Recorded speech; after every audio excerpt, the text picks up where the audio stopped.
So where do you want to start? Let's start the bunny years. Okay. So so you did you work at a Playboy Club? Yep. Okay. There was a Playboy Club in Buffalo, New York. And I actually had owned my own gym at the time. And everybody kept saying, this is something that you got to do, something you got to do. You're beautiful. Go out and try to be a bunny. So sure enough, I did. And I was actually the bumper pool bunny. The bumper pool? I probably shot about 400 games of bumper pool a night. Okay. Wham, bam, thank you, ma'am. It was really easy. So where was the club located? It's in Buffalo, New York. Buffalo. So it was actually kind of cool because the outside of the club was a big bubble. And that's where the pool table was. So actually you saw me and my little bunny tail before you saw anything else coming into the club. Okay. So it was kind of cool. Nice. It was kind of cool. So how did you? So you were living in Buffalo at the time, and when did the Play? Do you know when the Playboy Clubs all closed? Yes. Okay. It's funny. I ended up. Don't tell anybody. I ended up actually. I still have my original costume. Okay. Everything fits except the top. Doesn't quite fit like it used to. But what happened was that eventually, I don't know whether the key card holders wasn't working anymore, but literally 2 years later, they closed all the clubs. Okay. Because they think they opened in the 60s or the 70s. I can't remember. 60s, I think. Okay.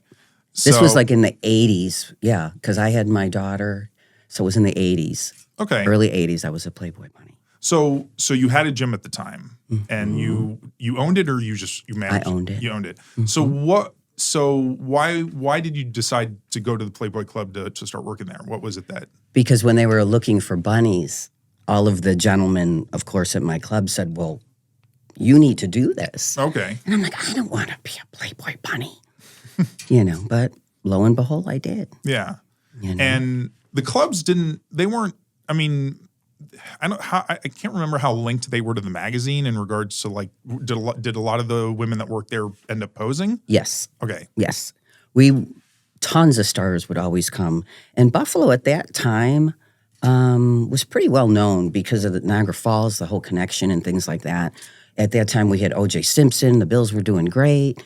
So we had a lot of heavy traffic coming into our Playboy Jim Club. Kelly years? I met Jim Kelly, yeah. That was a rough run, though. Oh, I know. Don't even talk about it, please. Sorry. This year. I'm hoping. Josh Allen. He seems like he's pretty good. Are you originally from New York? Yes. Okay. I'm a Buffalo girl. Oh, okay. Bills Mafia all the way. Nice. Yeah, those fans are kind of crazy. We are. When you come out wearing a Buffalo Bills jersey, okay? That's the way you're born in Buffalo. Yeah. So, so were you asked to model in the magazine or? No, it's funny because I had just gotten married then. Okay.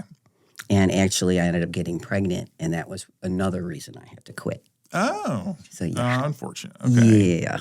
So, but I mean, do you look back on like what, those years being in play? How long did you do it for? 2 years. 2 years. Okay. We did a lot of publicity.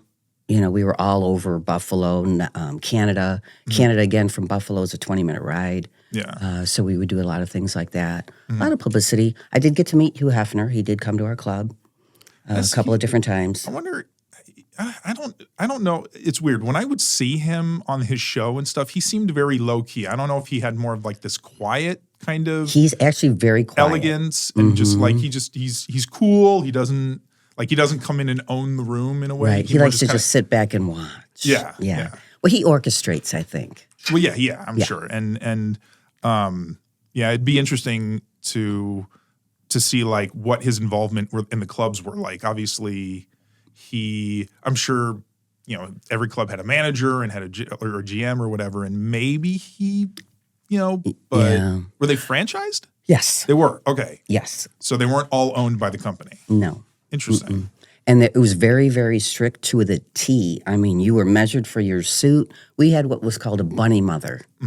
Now this is hysterical and this is maybe where my boob infatuation came from. Okay. Who knows? Yeah. But we used to stuff outfits with tube socks. Oh, okay. You used to roll them up, and there were little cups in your outfit, and you would have to put the tube socks underneath your boob and kind of push it up so that they'd so they'd be a little more prominent. a little bit more prominent. Yeah, Interesting. And that was her job. Really? That's what you called her, mom. She was the bunny mom. Seems like all these kind of clubs have to have one woman that's just the It's funny. There's a couple of clubs now, which is that's the rest of the story. When I came to Florida, I actually did the strip circuit because I didn't have a job when I came here. So it was like, and I went to all the different clubs in Florida trying to do their amateur night because they were paying $1,000 a night. And but a lot of the clubs still had, I'll call it a bunny mother. Yeah. That she would make sure that their girls' outfits, those are the nicer, bigger clubs, obviously. Yeah. You know, So but they're still around. All right.